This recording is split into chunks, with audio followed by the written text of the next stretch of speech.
Que ce soit d'un point de vue individuel ou collectif, est-on condamné au chaos, c'est-à-dire à la destruction de l'humanité, ou au contraire, peut-on voir une forme d'évolution présente en nous et autour de nous? Je veux vraiment te parler de ça au travers de cet épisode de podcast parce que finalement, la grande partie des personnes avec qui on peut discuter, tout particulièrement dans des situations, dans des contextes qui ne sont pas forcément les plus agréables, il faut bien le constater, depuis quelques années, on a eu droit à une période de pandémie qui a été plus ou moins difficile pour certains et pour beaucoup.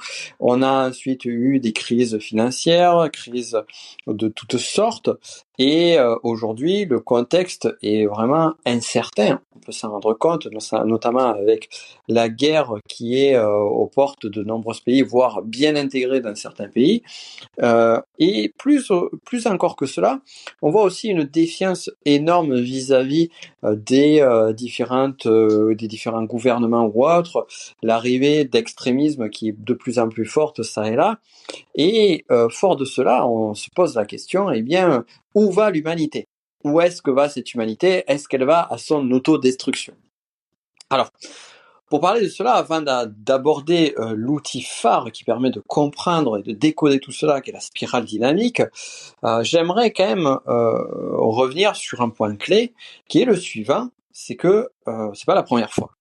C'est pas la première fois que des civilisations, que l'humanité se retrouve confrontée à des périodes d'incertitude, des périodes de difficulté. Comme ça a été le cas, par exemple, avec la crise de 29, puis un peu plus tard avec la Seconde Guerre mondiale. Mais on pourrait remonter dans le temps, on pourrait remonter quelques siècles, quelques décennies plus tôt, même rien que des décennies plus tôt, le 14-18 est déjà suffisant. On peut remonter quelques siècles en amont, on peut parler de la Révolution française avec le règne de la terreur sous Robespierre qui adorait couper des têtes. Et on pourrait encore remonter, encore et encore et encore. On pourrait aller avec notre cher Gengis Khan dans d'autres parties du monde. On pourrait revenir en Europe pour trouver de multiples exemples de guerres, de batailles, de divisions, d'incertitudes, de changements de gouvernement, de régime de pouvoir et autres, pour se dire finalement ça a toujours été le cas. Et c'est de là que moi je pars du postulat suivant, c'est que non, on n'est pas à la fin de quelque chose, enfin, on n'est pas à la fin de notre humanité, on n'est pas dans l'autodestruction, parce que si c'était le cas aujourd'hui, pourquoi l'humanité n'a pas été autodétruite avant? Et de même, on peut le constater avec l'Empire romain, qui finalement s'est effondré sur lui-même petit à petit. Alors il y a diverses raisons qui amènent l'effondrement de l'Empire romain, mais si on prend rien que cet exemple-là, on peut se rendre compte que derrière ça, il y a eu d'autres choses qui sont arrivées. Jusque après la division sur les différentes, si on prend ne serait-ce que l'Italie, qui n'était pas l'Italie, qui était Rome, et puis après a été divisée, on avait des duchés, on a eu des républiques, comme la République de Florence par exemple, on a eu des guerres entre les doges de Venise d'un côté, le pouvoir du pape à Rome, etc. Jusqu'à qu'après il y ait une réunion, une union et une fédération de ce qui est devenu le pays que l'on connaît, qui est l'Italie. Donc bon voilà, ça c'est juste un exemple qui se fait sur une période longue de siècles pour arriver à comprendre ce qui se passe. Et vraiment, ce qu'il est nécessaire de faire lorsque on a une vision sur nos sociétés, sur ce qui se passe, c'est de toujours le remettre en contexte. On a tendance très rapidement à comparer sur une échelle courte. Et quand je parle d'une échelle courte, je ne parle pas de quelques années, ni de quelques décennies. Je parle déjà de notre existence. Et sur notre existence, ça va dépendre de chacun et chacune d'entre nous, 30 ans, 40 ans, 50 ans, 60 ans, peu importe. Mais c'est une période qui est courte. Même s'il y a eu énormément de changements, même s'il y a eu énormément d'évolutions, cela reste quand même une période courte pour découvrir, pour comprendre l'humanité telle qu'elle évolue. Et très souvent aussi, sur cette période courte, on a tendance aussi à la voir de façon nostalgique. Et ça, c'est aussi un point clé que tu dois prendre en considération. C'est que tu verras toujours ton passé avec une vision beaucoup plus édulcorée, beaucoup plus joviale que ce qui n'est. Et très souvent, on a cette nostalgie du passé. Il suffit de regarder, par exemple, si on prend le cas alors c'est toujours compliqué de citer des noms parce que ça polarise très vite. Mais si on prend le discours très violent, parce qu'il est violent, il est extrême, d'Éric Zemmour, on peut dire ce qu'on veut, mais c'est le cas. Eh bien, en fait, si on l'écoute, j'avais fait une analyse de personnalité sur celui-ci, sur ma chaîne YouTube, si tu veux la voir. Et Éric Zemmour, ce qui est intéressant, en fait, c'est quand on l'écoute parler, c'est un nostalgique. C'est quelqu'un qui se raccroche à un passé qui n'existe plus. Mais il se raccroche pas à un passé tel qu'il est, mais sous une forme idéale. C'est-à-dire que par des différents biais cognitifs qu'il peut avoir, il a tendance à voir ce qui ne va pas, ce qui est négatif, à ce qui est dangereux dans son cas, puisqu'on est sur un type 6 énéagramme, et une version plutôt désintégrée de type 6 énéagramme même, j'irais jusqu'à dire.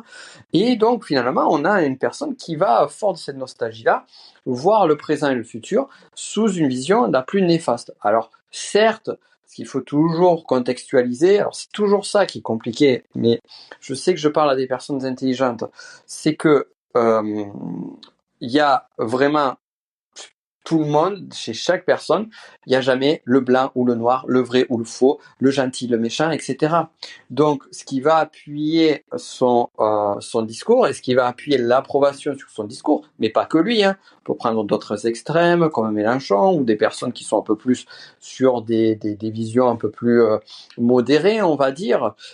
Eh bien, quels que soient les discours, eh bien, on va se retrouver identifié parce que ça parle à nos émotions, à nos ressentis, à qui l'on est. Donc là, déjà, je me suis pas mal, j'ai fait une grosse digression sur le sujet, même si ça reste connecté à ce sujet-là. Mais ce que je veux dire derrière tout cela, c'est la chose suivante, c'est que non, l'humanité n'est pas vouée au chaos et à la destruction. Déjà, ça c'est le point clé. L'humanité n'est pas vouée au chaos et à la destruction. S'il faut vraiment voir maintenant, c'est une vision telle qu'elle est vue par ce modèle magnifique qui a été développé par Claire Graves et ensuite par Beck et Cowan, puis après développé en plus par Wilber et bien d'autres noms encore, qui est Spiral Dynamics, qu'on nomme Francis sous le nom de spirale dynamique, des spirales dynamiques, la spirale dynamique ou les dynamiques en spirale. Certains ont une traduction différente. Moi, j'aime bien parler de spirale dynamique dans le sens où il peut y en avoir plusieurs et qu'il y a quand même une forme de dynamique dedans. Donc notamment, j'ai créé une formation qui s'appelle Votre spirale dynamique, que tu suis peut-être avec moi. Toujours est-il, sur cette approche-là, eh bien, on a une vision évolutive, de la psychologie évolutionniste. Et cette notion d'évolution, c'est un peu, je vais faire la référence avec les Pokémon, mais c'est un peu ça, un Pokémon il évolue, il change de stade, d'un stade, alors je sais pas si tu as déjà joué au Pokémon dans ta vie, moi oui, je l'assume, j'ai joué à Pokémon Go, et donc ton Pokémon évolue, et quand il évolue, quand il change de forme, lorsqu'un Pikachu se transforme en Raichu, eh bien il est différent, physiquement et en termes de pouvoir.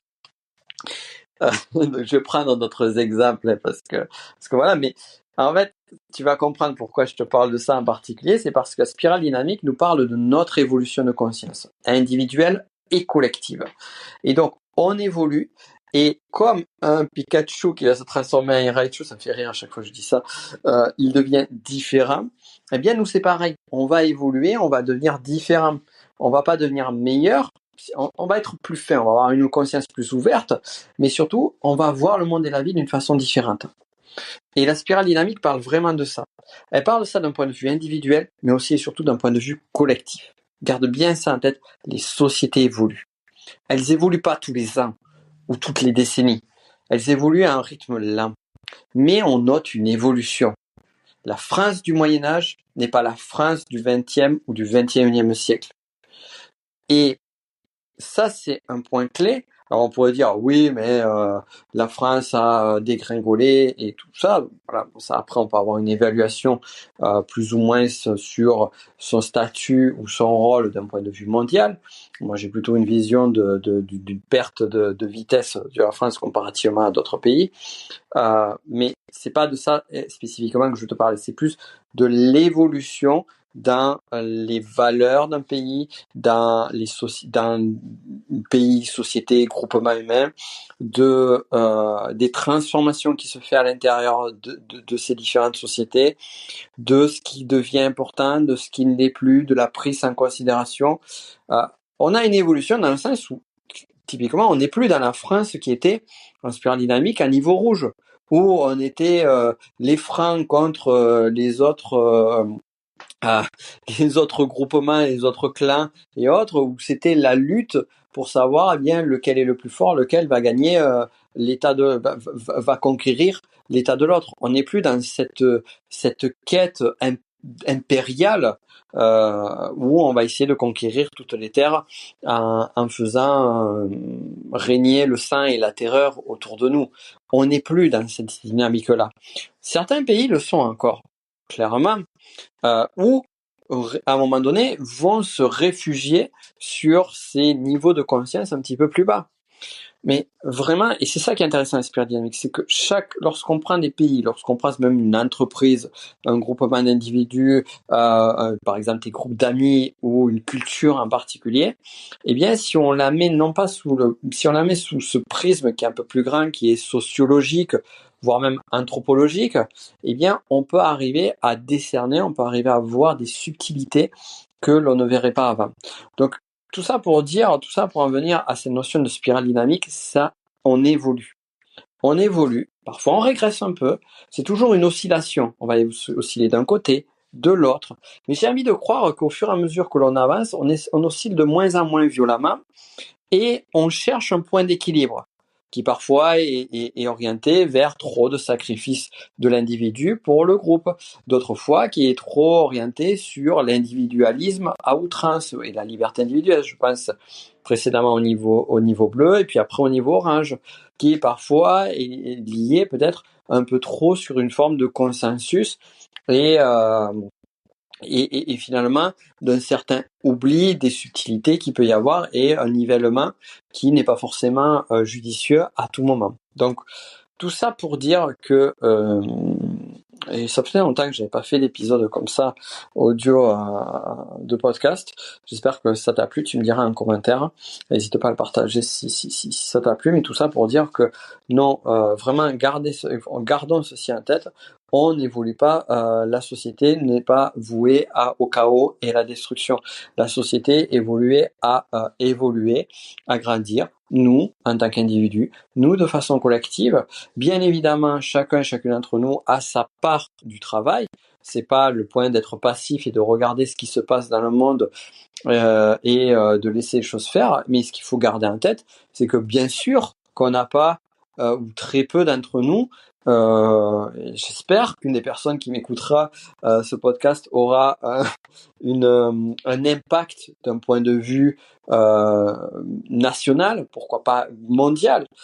Mais bien évidemment que la grande majorité d'entre nous n'ont pas ce pouvoir-là.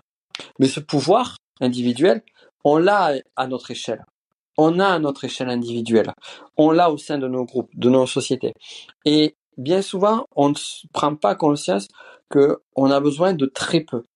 On a besoin de très peu de personnes, très peu de moyens pour changer les choses. Il suffit de peu de personnes pour créer un changement et un changement fort. Donc, fais partie, toi, de ce changement. Soit, comme j'aime le dire, soit cette lumière que tu as envie de voir dans le monde. Soit cette lumière et brille dans l'obscurité qui est présente à toi.